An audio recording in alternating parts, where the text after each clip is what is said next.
Dear students, आज के हम इस लेक्चर में कुछ बेसिक रूल्स को अंडरस्टैंड करेंगे कि कोई भी ट्रांजैक्शन अकर होती है एक बिजनेस में तो उसके क्या इफ़ेक्ट होते हैं, कौन सा अकाउंट इंक्रीज़ होता है और कौन सा अकाउंट डिक्रीज़ होता है। बिस्मिल्लाहिर्रहमानिर्रहीम। डियर स्टूडेंट्स, अस्सलाम वालेकुम। मैं उम्मीद करता हूं कि आप सब खैरियत से होंगे। डियर स्टूडेंट्स, आज के हम इस लेक्चर में कुछ बेसिक रूल्स को अंडरस्टैंड करेंगे कि कोई भी ट्रांजैक्शन अकर होती है एक बिजनेस में तो उसके क्या इफ़ेक्ट होते हैं, कौन सा अकाउंट इंक्रीज़ होता है और कौन सा अकाउंट डिक्रीज़ होता है। Dear students, number first transaction क्या है? Owner pays capital into the bank.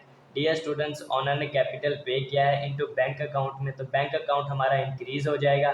और बैंक अकाउंट क्या है? बैंक अकाउंट एक करंट एसेट है, ठीक है। एसेट अकाउंट हमारा इंक्रीज हो जाएगा और कैपिटल अकाउंट भी हमारा इंक्रीज हो जाएगा, ठीक है। उसके बाद नंबर टू ट्रांजेक्शन क्या है? Buy inventory by cheque. हमने इन्वेंट्री परचेज की है बाय चेक, तो हमने चेक पे किया है अपने सप्लायर को कि हमारा एसेट है, तो एसेट हमारा डिक्रीज हो जाएगा, ठीक है। और इन्वेंट्री भी हमारा एक एसेट है, इन्वेंट्री हमने परचेज किया है तो इन्वेंट्री हमारी इंक्रीज हो जाएगी, ठीक है। उसके बाद नंबर थ्री ट्रांजेक्शन क्या है? Buy inventory on credit. इस दफ़ा भी हमने इन्वेंट्री ही परचेज किया है लेकिन उधार पर यानी क्रेडिट पर, तो इन्वेंट्री हमारी इंक्रीज हो जाएगी। इन्वेंट्री एक एसेट है, ठीक है। और लाइबिलिटीज़ भी हमारी इंक्रीज हो जाएंगी क्योंकि हमने क्रेडिट पर परचेज किया है उधार पर, तो पेबल्स भी हमारे इंक्रीज हो जाएंगे। अकाउंट पेबल्स या जो कि लाइबिलिटी है वो भी इंक्रीज हो जाएगी। उसके बाद नंबर फोर ट्रांजेक्शन क्या है? Sale of inventory on credit, ठीक है। हमने सेल किया इन्वेंट्री क्रेडिट पर लेकिन उधार पर हमने सेल किया है इन्वेंट्री, ठीक है। अब हमने इन्वेंट्री सेल कर दी। इन्वेंट्री क्या है? एक एसेट है और एसेट डिक्रीज हो गया,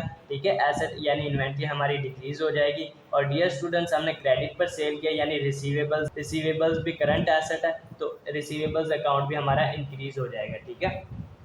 यानी नंबर फोर ट्रांजैक्शन के क्या इफेक्ट हैं? डिक्रीज एसेट यानी इन्वेंट्री हमारी डिक्रीज हो जाएगी और रिसीवेबल अकाउंट या इंक्रीज हो जाएंगे, ठीक है। उसके बाद नंबर फाइव पर ट्रांजैक्शन क्या है? Sale of inventory for cash, ठीक है। कैश हमने चेक बेस पर हमने सेल किया इन्वेंट्री, तो हमारी इन्वेंट्री डिक्रीज हो गई, ठीक है। और हमारा बैंक अकाउंट इंक्रीज हो गया क्योंकि हमने चेक रिसीव किया है, ठीक है। कस्टमर से चेक रिसीव किया है तो बैंक अकाउंट हमारा इंक्रीज हो जाएगा। डियर स्टूडेंट्स, उसके बाद नंबर सिक्स पर ट्रांजैक्शन क्या है? पे क्रेडिटर्स। हमने क्रेडिटर्स को पे किए हैं पैसे, ठीक है, जो कि हमें पे करने थे। जैसे कि हमने नंबर थ्री पर ट्रांजैक्शन क्या है? बाय की थी इन्वेंट्री हमने क्रेडिट बेस पर, हमने उधार बेस पर चीज़ें खरीदी थी तो उसे हमने पे कर दिया। पे क्रेडिटर्स को किया है तो हमारा क्या हुआ? एसेट हमारा डिक्रीज हो गया। हमने बैंक के थ्रू पे किया है तो बैंक डिक्रीज हो जाएगा और लाइबिलिटीज़ भी हमारी डिक्रीज हो गई। जो कि हमें पे करने थे पैसे वो हमने पे कर दिए। नंबर सेवन पर ट्रांजैक्शन क्या है? Debtor pays money owing by cheque, ठीक है।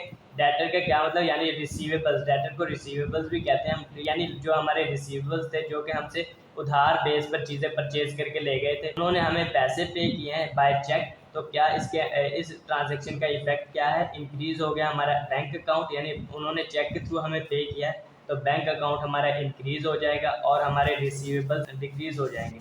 नंबर एट ट्रांजैक्शन क्या है? Owner takes money out of the business bank account for own use, ठीक है। अपने पर्सनल यूज के लिए ऑनर ने बिजनेस अकाउंट से, बिजनेस के बैंक अकाउंट से पैसे ले लिए, ठीक है। तो हमारा एसेट यानी बैंक अकाउंट हमारा डिक्रीज हो जाएगा और डियर स्टूडेंट्स हमारा कैपिटल भी डिक्रीज हो जाएगा, ठीक है। डियर स्टूडेंट्स, उसके बाद नंबर नाइन पर ट्रांजैक्शन क्या है? Owner pays creditor from private money outside the film, ठीक है। ऑनर ने अपने आप से पैसे पे कर दिए हैं, ठीक है, अपनी जेब से पे कर दिए हैं, ठीक है।